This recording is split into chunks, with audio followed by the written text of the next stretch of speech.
এইটাই হচ্ছে মেন মন্দির। এই ঘরের ভিতরে ফকির চাঁদ গোসাই মনে করেন 1274 সালে ঘরের ভিতর যায় জেলে মায়েদের বিয়ে শাদী হয়ে বাচ্চা কাচ্চা হচ্ছে না, 10, 15, 20 বছর এরকম হয়ে গেছে। এই আন্দ্রার জল দিয়ে রান্না করা হয়, মন্দিরে কাজ সারা হয়। লোকজনের অসুখ হলে কন্তর এখানকার পানি দিলে তাদের অসুখ বিসুখ ভালো হয়ে।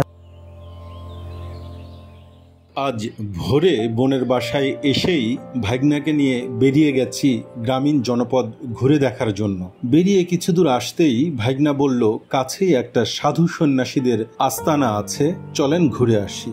যেই ভাবা সেই কাজ, আমরা রওনা হয়ে গেলাম সাধুদের আখড়া দেখার উদ্দেশ্যে। চলুন একসাথেই ঘুরে আসি ওই আস্তানা থেকে, আর জেনে আসি একদল মানুষের ধর্ম বিশ্বাস ও তাদের দৈনন্দিন ধর্মচর্চার কথা। আসসালামু আলাইকুম, শুভ সকাল সবাইকে। সকলকে অনেক অনেক শুভেচ্ছা ও আমার চ্যানেলের আরেকটি নতুন এপিসোডে স্বাগত জানিয়ে শুরু করছি। আমি এখন রয়েছি নাটোর জেলার লালপুর উপজেলার সুবর্ণপুর গ্রামে। এখান থেকে আমরা আজকে দেখতে যাব শ্রী শ্রী ফকির চাঁদ গোসাইয়ের সৎসঙ্গ সেবাশ্রম দেখার উদ্দেশ্যে। আর আমাকে আজকে নিয়ে যাচ্ছে আমার ভাগনা আছে আমার সাথে যথারীতি, আপনারা ওনাকে চেনেন। নাম বলো মামা। আমি এসএম সাইম নাফিস। সবাই ভিডিওটি ফুল দেখবেন এবং মামা চ্যানেলটি সাবস্ক্রাইব করবেন, আমাদের সঙ্গেই থাকুন। হ্যাঁ, আমরা দুই মামা ভাগনা মিলে, মামা ভাগনা যেখানে আপদ নাই সেখানে, দুই মামা ভাগনা মিলে আজকে সারাদিন এক্সপ্লোর করব লালপুর এবং এর আশেপাশে আর যে সকল দেখার জায়গা আছে সেগুলো। চলুন আমরা সামনের দিকে আগাই। রাস্তাটি যথারীতি গ্রামীণ জনপদের মাঝ দিয়ে গিয়েছে, খুবই সুন্দর রাস্তা দেখতে পাচ্ছেন। সাবধান সাবধান সাবধান সাবধান মামা, সাবধান সাবধান মামা, এগুলা ব্যাপারে।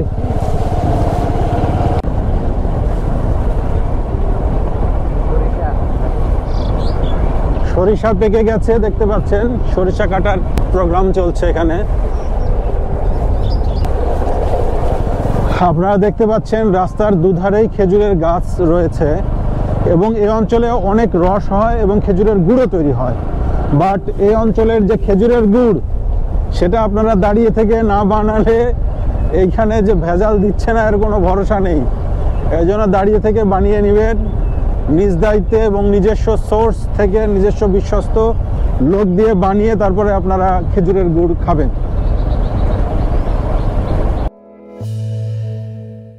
বন্ধুরা, আপনারা কি জানেন পৃথিবীতে মোট কতগুলো ধর্ম প্রচলিত আছে? আচ্ছা চলুন আমিই বলে দিচ্ছি। উইকিপিডিয়ার তথ্য মতে বিশ্বব্যাপী আনুমানিক 10,000টি স্বতন্ত্র ধর্ম রয়েছে। এর মধ্যে প্রায় প্রত্যেকটি ধর্মই নির্দিষ্ট অঞ্চল ভিত্তিক, যেগুলোর খুবই ক্ষুদ্র অনুসারী রয়েছে। এর মধ্যে 4টি ধর্ম, যেমন খ্রিস্টান ধর্ম, ইসলাম ধর্ম, হিন্দু বা সনাতন ধর্ম ও বৌদ্ধ ধর্ম, বিশ্বের জনসংখ্যার 77% মানুষ অনুসরণ করে থাকে। বলা হয়ে থাকে বিশ্বের 92% মানুষ হয় এই 4টি ধর্মের যে কোনো একটি অনুসরণ করে অথবা নিজেদেরকে ধর্মহীন হিসেবে পরিচয় দিয়ে থাকে।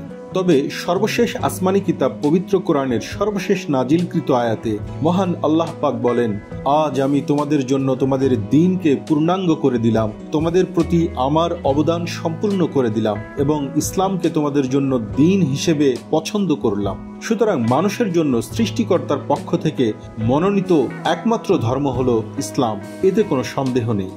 কিন্তু আজ আমরা যেখানে যাচ্ছি সেটি মূলত হিন্দু বা সনাতনী ধর্মের বৈষ্ণব শাখার একটি তীর্থস্থান। একদম গহীন গ্রামের ভেতরে তাদের এই তীর্থস্থানটি। গ্রামের আঁকাবাঁকা মেঠো পথ ধরে আমরা এগিয়ে চলেছি সাধুদের আখড়া দেখার উদ্দেশ্যে, বা এই একদল মানুষের যে তীর্থস্থান হিসেবে তারা যেটাকে মনে করছে সেটা দেখার উদ্দেশ্যে। আসলে তারা কি করছে এবং তাদের ধর্মবিশ্বাস কি এবং তাদের জীবন যাপন কিভাবে তারা ওখানে করছে, এই বিষয়গুলোই একটু দেখব এবং আপনাদেরকে দেখাবো, সেই উদ্দেশ্যে আমরা রওনা হয়েছি। আমাদের সঙ্গেই থাকুন, চলুন একসঙ্গেই আমরা এই জায়গাটি এক্সপ্লোর করে আসি।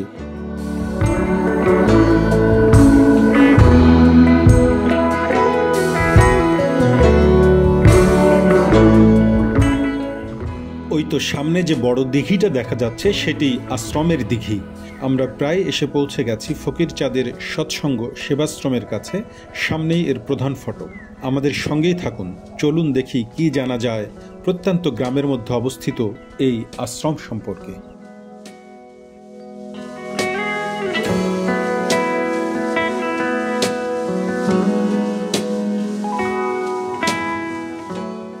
শ্রী শ্রী ফকিরচাঁদ বৈষ্ণব গোসাইয়ের সৎসঙ্গ সেবাশ্রমের যে মেইন গেটটি রয়েছে সেখানে পৌঁছে গেছি। তার পাশে দেখুন খুব সুন্দর এখানে একটা বড় দিঘি রয়েছে। বাইরের দিকে যদি আমরা দেখি, খুবই সুন্দর বিরাট একটা দিঘি এই পাশে।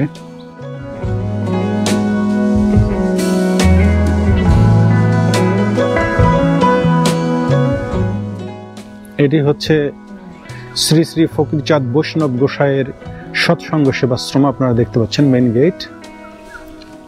এখন হয়তোবা এখানে সাধুরা আছে কিনা ভিতরে প্রবেশ করে জানতে হবে। চলুন আমরা ভিতরের দিক থেকে ঘুরে আসি। এখানে এই মেইন গেটের এখানে লেখা আছে যে এটি বাংলা 1104 সালে এটি তৈরি করা হয়েছিল। এই আশ্রমটি আপনারা দেখতে পাচ্ছেন এখানে।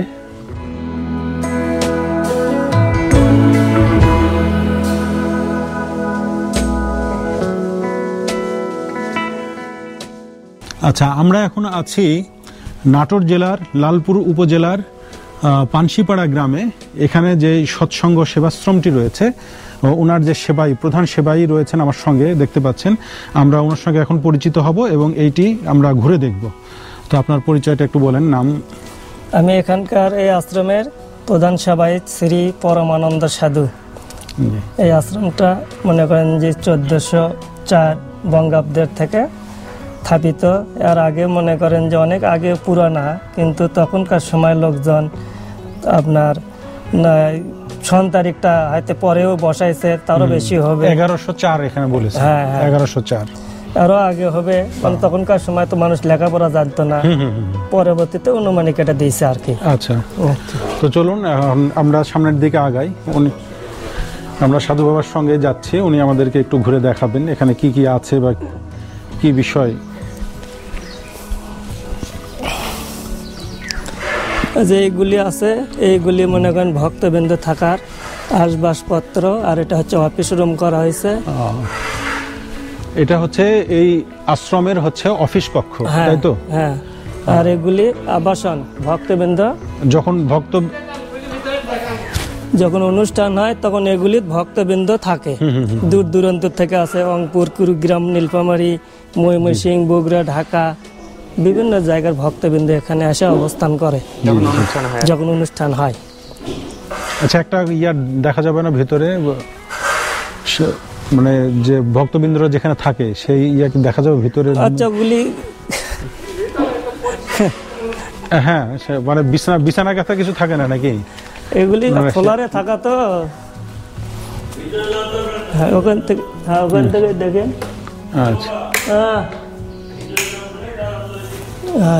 এই তো এই আশ্রমের ভেতরে যে জায়গাটি দেখছি আমরা, বারান্দা এটা, আর পাশে রুম রয়েছে। এই প্রতিটা রুমে যখন ওনাদের প্রোগ্রাম হয় তখন বিভিন্ন জায়গা থেকে সাধুরা আসে এবং এখানে ওনারা রাত্রি যাপন করে। চাষ দেখছি, এটা কি আপনাদের এই আশ্রমেরই? হ্যাঁ, আশ্রমেরই। এই যে এখানে হলুদের চাষ হয়েছে আশ্রমের জমিতে।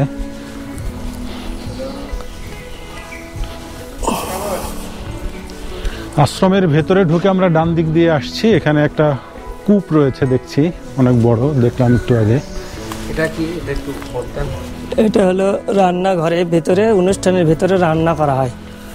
এই যে জায়গাটা দেখছেন আপনারা, এইখানে ভেতরে রান্না হয় যখন এখানে আশ্রমে প্রোগ্রাম চলে। প্রোগ্রাম মূলত কোন সময় হয় আপনাদের এখানে? এটা রমজান মাসের দ্বিতীয় চাঁদে বড় অনুষ্ঠান হয়, নবান্ন উৎসব, আর একটা দোল পূর্ণিমা হয়, আর জ্যৈষ্ঠী আষাঢ়ে দশহরা, গঙ্গা চান, এই 3টে অনুষ্ঠান হয়। 3টে অনুষ্ঠানে প্রচুর লোকজন হয়, কিন্তু নবান্নটাই বেশি, 13-14 হাজার লোক। ওই সময় এখানে রান্না বান্না হয়? সব সময় হয় এখানে। আচ্ছা, যে কোনো প্রোগ্রাম হলে এখানে রান্না হয়, তাই তো?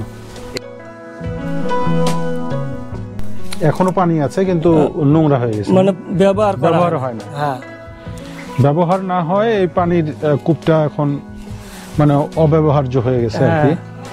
আর যে বড় আন্দ্রা দেখতেছেন, এই আন্দ্রার জল দিয়ে রান্না করা হয়, মন্দিরে কাজ সারা হয়। লোকজনের অসুখ হলে কন্তর এখানকার পানি দিলে তাদের অসুখ বিসুখ ভালো হয়ে যায়। এটা কি এখনো ব্যবহার করে? এখনো ব্যবহার করা হয়।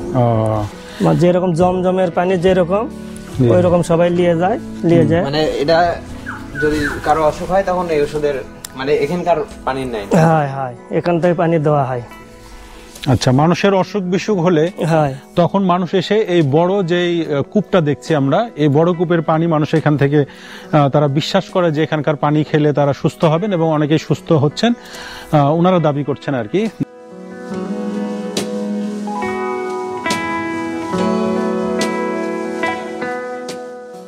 যে ডান পাশে যে মন্দিরটা দেখতেছেন সেটা হলো ভাব মন্দির বলা হয়। এখানে সাধু ভক্তরা আসে, এখানে অনেক ধর্মীয় আলোচনা কথা এগুলি হয় এই ঘরে। তাহলে আমরা এখন যেটা দেখছি এটা ভাব মন্দির। ভাব মন্দির। আচ্ছা। আর এখন যে ডান পাশে যে মন্দিরটা আছে এটাকে বলা হয় পুরান চাঁদ মন্দির। পুরান চাঁদ মন্দির? হ্যাঁ, মানে ফকির চাঁদের শিষ্য এই ঘরের ভিতরে উনি অবস্থান করত, ধ্যান তপস্যা করত। এই পুরানো ঘরটা।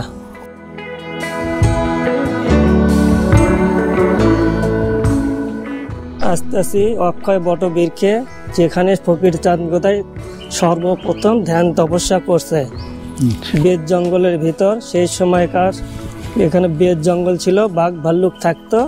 এই অরণ্য জঙ্গলের ভিতর ওই পুরান চাঁদ সঙ্গে নিয়ে আসে, ওখানে ধ্যান তপস্যা করছে এই ছোট ঘরের মধ্যে। এই ছোট ঘরের এখানেই। হ্যাঁ, এখানকার আবার একটা মাহিত্য হলো, জেলে মায়েদের বিয়ে শাদী হয়ে বাচ্চা কাচ্চা হচ্ছে না, 10, 15, 20 বছর এরকম হয়ে গেছে, তখন ওই নবান্ন দ্বিতীয় তিথিতে পুকুর থেকে চান করে ভিজা কাপড়ে এখানে আঁচল পাতে তার কাছে প্রার্থনা করে। প্রার্থনা করলে আসলে পাতা ফল এরকম পড়ে, যাদের ফল পড়ে তাদের ছেলে সন্তান হয়, আর যাদের পাতা পড়ে তাদের মেয়ে সন্তান হয়। আর যাদের পাতা পড়ে না তারা আগামী অনুষ্ঠানে আবার দেখতে পারে, তারপরেও যদি না পড়ে তাহলে তাদের আর বাচ্চা হয় না। আর যাদের বাচ্চা হয় তারা যেটা মানত করে যায় সেই মানত আবার এখানে দিয়ে যায়। এখন দেখলেন ঘর আছে, দেখলেন মনে করেন সাধু মাতাদের হচ্ছে সমাধি, 40-45 জন সাধু মাতাদের সমাধি আগেকার। আর ওটা হলো মেন ঘর। আচ্ছা, এইখানে যেটা দেখতে পাচ্ছেন এটা উনি জানাচ্ছেন যে এগুলো হচ্ছে সাধু মাতাদের হচ্ছে সমাধি স্থান, তাদেরকে এখানে শায়িত করা হয়েছে। দেখলেন সবই ঘরে ঘরে আছে। আর এটা হলো মেন মন্দির, এগুলা সব হচ্ছে মানে সমাধি। হ্যাঁ, এই দিক থেকে শুরু করে এই যে এই জায়গাগুলো দেখছেন এগুলো হচ্ছে সমাধি স্থান, বিভিন্ন সাধুদের সমাধি স্থান। ঘরের ভিতরে 6-7টা করে আছে। প্রতিটা ঘরের ভিতরে 5-6 জন বা 7 জন করে এখানে শায়িত রয়েছেন আর কি। আর এটা হচ্ছে বড় মন্দির, মেন ঘর। আর ওনাদের যে মেইন মন্দির সেটা এটা দেখতে পাচ্ছেন। এই মন্দিরে আসলে মূলত কি কি প্রোগ্রাম হয় আপনাদের? এটাই হচ্ছে মেন মন্দির। এই ঘরের ভিতরে ফকির চাঁদ গোসাই মনে করেন 1274 সালে ঘরের ভিতর যায় ধ্যানে বসছে, পরে দরজা খুলে ওনাকে পাওয়া যায় না। ওনার দরজা খুলে ভক্তরা তারপরে দেখে ওনার পরনের কাপড়, পায়ের খরম, আশা চিনতে আছে, ওখান থেকে উনি গায়েব হয়ে গেছে। সম্মানী মানুষদের ঘর যাই যা পারে ওখানে মানুষ দান খয়রাত সব কিছুই করে আর কি। আপনাদের যারা ভক্তবৃন্দ রয়েছেন তারা এখানে এসে বিভিন্ন কিছু মানত টানত করে। হ্যাঁ হ্যাঁ, তো এটাই হচ্ছে মূল মন্দির বর্তমানে। হ্যাঁ। এই সেবাশ্রমের যিনি সভাপতি রয়েছেন ওনাকেও পেয়ে গেলাম, তো উনি খুব ব্যস্ত মানুষ, উনি একটু যদি কিছু বলেন আর কি এটা সম্পর্কে। এটা মূলত 1104 সালে আবির্ভাব হয় আমাদের শ্রী ফকিরচাঁদ বৈষ্ণব গোসাই, 3 জন চেলা নিয়ে। উনি মূল প্রবর্তক হচ্ছে ফকিরচাঁদ বৈষ্ণব গোসাই, আর মোহনচাঁদ পলানচাঁদ তার সহযোগী চেলা ছিল। এখানে বৈষ্ণব ধর্ম প্রচারের জন্য আসে। মূলত তন্ত্রবাহী একটা পরিবারের সন্তান। ইনার বাবার নাম নবকৃষ্ণ, মা দশমতী। তো আমরা বৈষ্ণব ধর্মের, আমাদের সনাতনের 5টা পাঠের মূল পাঠ হচ্ছে বৈষ্ণব ধর্ম। এই বৈষ্ণব প্রচারের জন্য উনি আসছিল। আমাদের নপরাধ জমিদারের কিছু অনুদানে এই প্রাসাদ গড়ে ওঠে, আর ওনার শিষ্যত্ব গ্রহণ করে ওনার শিষ্যদের অনুদানে এই রাজপ্রাসাদ তৈরি হয়। এটা ব্যক্তি মালিকানা বৈষ্ণব ধর্মের নামে এখনও চালু আছে। আমরা খাজনা চালু রেখেছি, তো এই মিলে আমি কমিটিতে 27-28 সালে আসছি। আসার পরে এখানে অনেক অনিয়ম ছিল, মদ জুয়া নারী গাঁজা, সেগুলো উৎখাত করে সুষ্ঠু ব্যবস্থাপনায় এখন আমাদের পরিচালিত হচ্ছে আশ্রমটা। বৈষ্ণব ধর্ম চালু আছে, বাৎসরিক 3টা অনুষ্ঠান হয়, নবান্ন হয় অগ্রহায়ণ মাসের 2য় তিথিতে, দোল পূর্ণিমা হয় চৈত্র মাসে হোলি দোলের অনুষ্ঠান, আর আমাদের গঙ্গাস্থানের একটা অনুষ্ঠান হয়। যারা ভক্তরা সারা বছরে তারা এখানে আসি এই পুকুরেই স্নান করে তারা পাপ মোচনের জন্য ধ্যান তপস্যা করে, সেই দিনটা আমাদের মূলত গঙ্গাস্থান। এই মিলে আমরা আছি, মোটামুটি আছি। আমাদের এখানে স্থানীয় যারা মুসলমান সম্প্রদায়, হিন্দু, বৌদ্ধ, খ্রিস্টান সকলে মিলেই আমরা শান্তিপূর্ণভাবে জীবনযাপন করছি। মূলত এখানে কোনো অনিয়ম বর্তমানে হচ্ছে না, বা না হোক, এটা আমরাও আপনাদের কাছে কামনা করি। অনেক অনেক ধন্যবাদ আপনাকে, অনেক কিছু জানলাম ওনার কাছ থেকে। সাধু বাবাকে আমাদের চ্যানেলের পক্ষ থেকে অনেক অনেক ধন্যবাদ জানাচ্ছি, এবং আমি পার্সোনালি অনেক ধন্যবাদ জানাচ্ছি যে উনি ওনার মূল্যবান সময় আমাকে দিয়েছেন এবং এই জায়গা সম্পর্কে একটু ধারণা আমাকে দিয়েছেন। বন্ধুরা, আপনারা জেনে থাকবেন যে হিন্দু ধর্মের মধ্যে যে বৈষ্ণব যেই শাখাটা রয়েছে, যে ব্রাঞ্চ রয়েছে, ওনাদের মূলত এই সৎসঙ্গ সেবাশ্রম। তো এই সেবাশ্রমে আমি এসে দেখলাম এবং খুবই ভালো লাগলো। এখানে এসে বিভিন্ন বিষয় জানতে পারলাম, হিন্দু ধর্ম সম্পর্কে অনেক কিছু জানতে পারলাম। যদিও আমার বন্ধু বান্ধব রয়েছে, অনেকেই হিন্দু রয়েছেন।